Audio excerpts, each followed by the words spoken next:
السلام علیکم پیارے دوستو، کیسے ہیں آپ؟ ایک دفعہ کا ذکر ہے کہ ایک بکری اپنے ریوڑ سے بچھڑ گئی۔ چلتے چلتے وہ ایک جنگل میں پہنچ گئی۔ شام ہو رہی تھی اور رفتہ رفتہ رات کی سیاہی بھی پھیل رہی تھی۔ جنگل کافی گھنا تھا اور خطرناک تھا، اسی لیے بکری نے فیصلہ کیا کہ میں جنگل میں ہی رات گزاروں گی۔ اس وقت جنگل سے باہر جانا خطرے سے خالی نہیں۔ تھوڑی دور جانے کے بعد بکری کو ایک غار نظر آئی جو ایک پہاڑی کے پاس تھی۔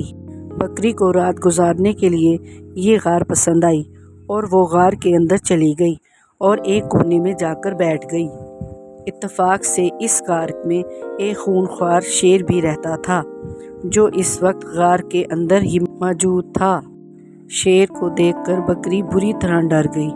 اب وہ غار سے بھاگ کر دور بھی نہیں جا سکتی تھی کیونکہ باہر بہت ہی اندھیرا ہو چکا تھا اور بکری کو جنگلی جانوروں کا بھی ڈر تھا۔ اچانک بکری کے دماغ میں ایک ترکیب آئی۔ اس نے اپنی گردن اکڑا لی اور شیر کو گھورنے لگی۔ شیر نے جب یہ دیکھا تو اسے اپنی آنکھوں پر یقین نہ آیا۔ آج تک کسی جانور کو غار میں آنے کی ہمت نہیں ہوئی۔ شیر نے گرج کر کہا، کون ہو تم اور میری غار میں کیا کر رہی ہو؟ بکری بھی اکڑ کر بولی، میں بکریوں کی ملکہ ہوں۔ میں نے قسم کھائی ہے کہ میں 100 چیتے، 50 ہاتھی اور 25 زندہ شیروں کو چباؤں گی۔ اب تک میں نے 100 چیتے اور 50 ہاتھی چبا چکی ہوں اور اب مجھے 10 شیروں کی تلاش ہے۔ یہ سن کر شیر ڈر گیا اور غار سے بھاگ گیا۔ اسے بھاگتے ہوئے جنگل میں ایک لومڑی ملی۔ لومڑی نے شیر کو بھاگتے ہوئے دیکھا تو پوچھا، اے جنگل کی بادشاہ، آپ اتنی تیزی سے کہاں بھاگ رہے ہیں؟ شیر نے ساری بات لومڑی کو بتائی۔ لومڑی شیر کی بات سن کر بہت ہنسی اور بولی، اے بادشاہ سلامت، ضرور بکری نے آپ کے ساتھ مذاق کیا ہوگا۔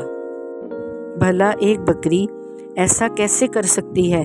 اس نے ضرور اپنی جان بچانے کے لیے ایسا کیا ہوگا۔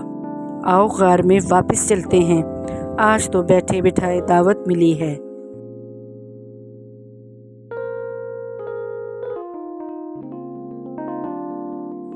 اس طرح شیر اور لومڑی غار میں واپس آ گئے۔ بکری ان دونوں کو دیکھ کر گھبرا گئی لیکن وہ ہمت کر کے بولی، ارے لومڑی، ہم نے تمہیں 10 شیر لانے کو کہا تھا اور تم صرف 1 شیر ہی لا پائی ہو۔ شیر نے جیسے ہی یہ بات سنی اس نے ایک ہی وار سے لومڑی کے 2 ٹکڑے کر دیے۔ تو پیارے بچوں، دیکھا آپ نے بکری نے کیسے عقل مندی سے اپنی جان بچائی۔